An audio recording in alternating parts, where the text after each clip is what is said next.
Assalamualaikum warahmatullahi wabarakatuh. Perkenalkan nama saya Muhammad Wahyu Hilal Abror dengan nomor induk mahasiswa F1D02310123. Pada kesempatan kali ini saya akan menjelaskan soal post-test modul 1, 2, 3, dan 6 sebagai tugas remedial.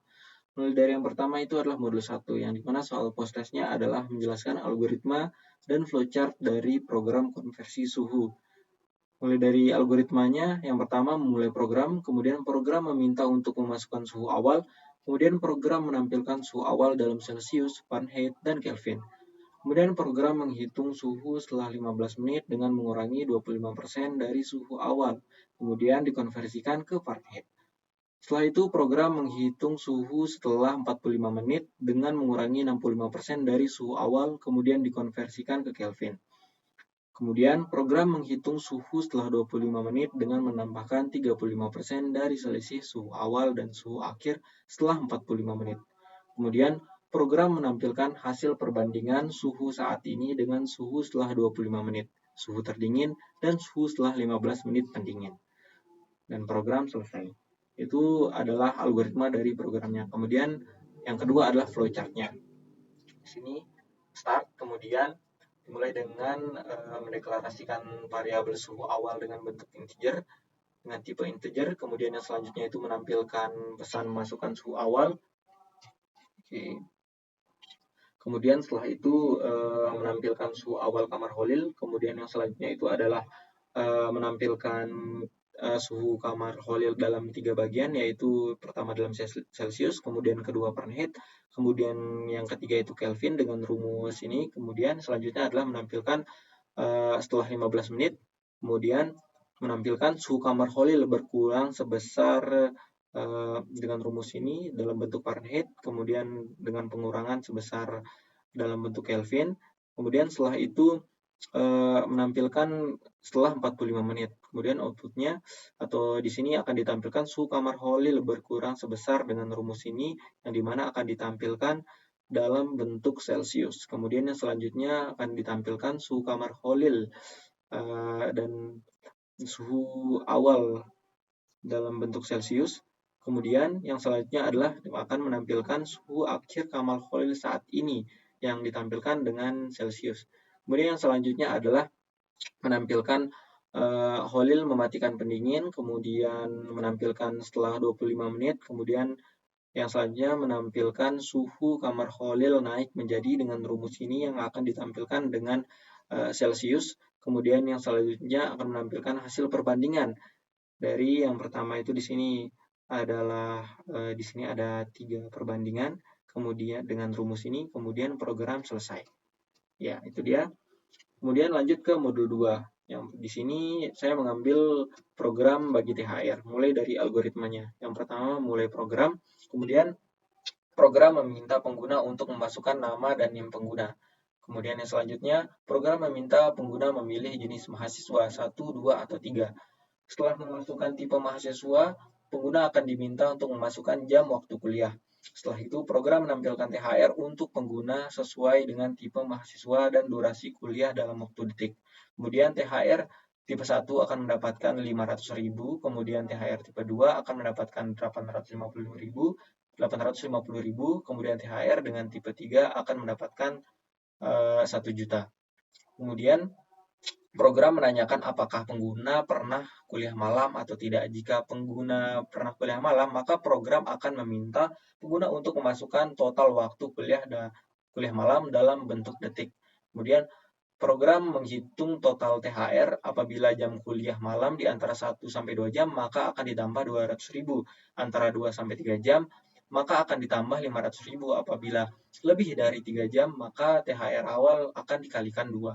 Kemudian program akan menghitung total durasi kuliah Ramadan dengan mengkonversikan jumlah waktu satuan detik yang telah dimasukkan sebelumnya ke dalam satuan jam, menit, dan detik. Kemudian program jika pengguna memasukkan huruf N atau pengguna mengatakan tidak ikut kuliah malam, tidak pernah kuliah malam, maka program akan berhenti dan menampilkan total THR awal dan durasi kuliah. Sehingga program selesai. Di mana ini flowchart-nya. Yang pertama itu adalah dengan mendeklarasikan beberapa variabel seperti string nama, NIM, kemudian ada integer pilihan waktu dan detik, kemudian menit, jam, THR, kemudian ada C dalam bentuk karakter. Kemudian yang selanjutnya adalah menginput nama dan NIM. Kemudian di sini menampilkan tipe mahasiswa, yang dimana di sini ada input pilihan. Di sini apabila pilihannya lebih besar daripada 3, maka dia akan ulang nyuruh pengguna untuk input lagi. Kemudian di sini ada bentuk pilihannya, ada jika pilihannya 1, maka THR-nya akan mendapat THR 500.000. Kemudian di sini ada pesannya, yaitu mahasiswa kuliah pulang. Kemudian apabila memilih 2, maka mendapat THR 850.000 dan diberikan pesan mahasiswa kuliah rapat. Kemudian apabila pilihannya 3, maka THR akan di-set dengan nilai 1 juta dan akan diikuti dengan pesan mahasiswa kuliah dagang. Kemudian setelah pengguna memilih ini, maka akan disuruh untuk menginput waktu dalam detik. Menginput waktu kuliahnya dalam jam. Kemudian di sini ada untuk menampilkan THR yang diikuti dengan durasi kuliahnya. Kemudian program akan menanyakan apakah pengguna pernah kuliah malam atau tidak. Jika jawabannya tidak, maka program berakhir. Kemudian apabila iya, maka di sini program akan menyuruh pengguna untuk menginput waktunya dalam detik gitu. Kemudian di sini ada rumus untuk waktunya. Kemudian nanti apabila jam kuliahnya itu antara 1 sampai 2 jam, THR-nya itu nambah 200.000. Di sini kalau dia antara 2 sampai 3 jam, THR-nya nambah 500.000. Kemudian apabila waktu kuliahnya itu melebihi 3 jam, kuliah malamnya lebih dari 3 jam, maka THR-nya akan dikalikan 2 THR awal. Kemudian di sini ada yang pesan yang terakhir yang disampaikan. Kemudian yang di sini ini prosesnya. Kemudian di sini menampilkan THR, jam, menit, dan detiknya. Oke, itu dia merupakan flowchart dari program membagi THR. Kemudian lanjut ke yang selanjutnya, yaitu modul 3. Di sini saya mengambil program enkripsi dan dekripsi.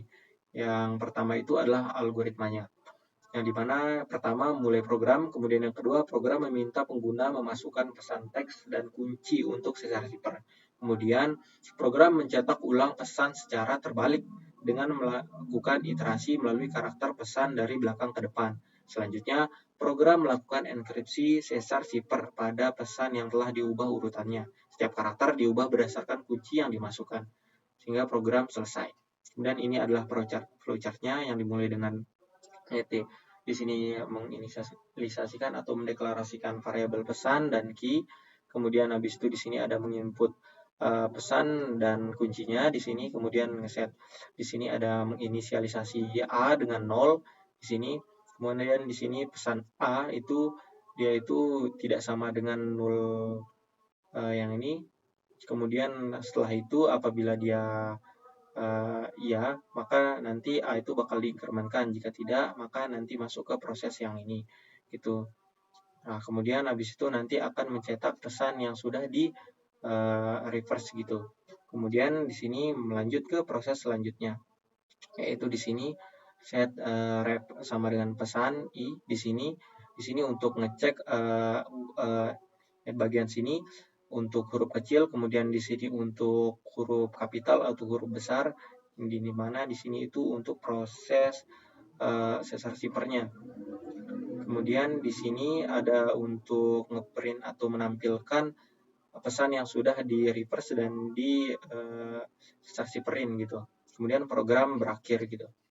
Kemudian yang selanjutnya masuk ke modul 6, yang dimana di sini ada 2 soal. Yang pertama itu adalah jelaskan penggunaan pointer pada soal jurnal. Jawabannya, pada program pertama penggunaan pointer terdapat pada bagian di mana alamat dari variabel nilai dan nama dalam struktur start diambil menggunakan operator reference dan kemudian dicetak. Khususnya pada bagian yang ini dan ini digunakan untuk mendapatkan alamat memori dari elemen nilai dan nama dalam array struktur stack yang masing-masing kemudian dicetak bersama dengan nilai aktualnya. Kemudian pada program kedua, penggunaan pointer terdapat pada beberapa fungsi, terutama untuk melewatkan dan memodifikasi nilai dari variabel di luar lingkup fungsi tersebut. Misalnya, dalam fungsi domain, pointer digunakan untuk menerima dan mengubah nilai dari variabel position HP, position attack, player 1, dan player 2 yang merupakan objek dari tipe status. Pointer juga digunakan untuk mengakses dan memodifikasi atribut dari struktur status secara langsung. Selain itu, pada fungsi combat, pointer lokasi, player 1, player 2, dan comment digunakan untuk memodifikasi nilai asli dari variabel-variabel tersebut selama proses pertempuran. Kemudian yang kedua adalah jelaskan pada soal jurnal nomor berapa yang memakai pointer obstruct atau struct of pointer dan berikan alasannya. Jadi dalam kedua program ini yang ada itu pada program kedua. Pada program kedua terdapat penggunaan pointer to struct atau pointer obstruct gitu. Karena pointer menuju ke struktur status tapi tidak menggunakan struct of pointer atau struct yang berisi pointer. Oke, itu dia penjelasan dari saya. Kurang lebihnya mohon maaf dan terima kasih.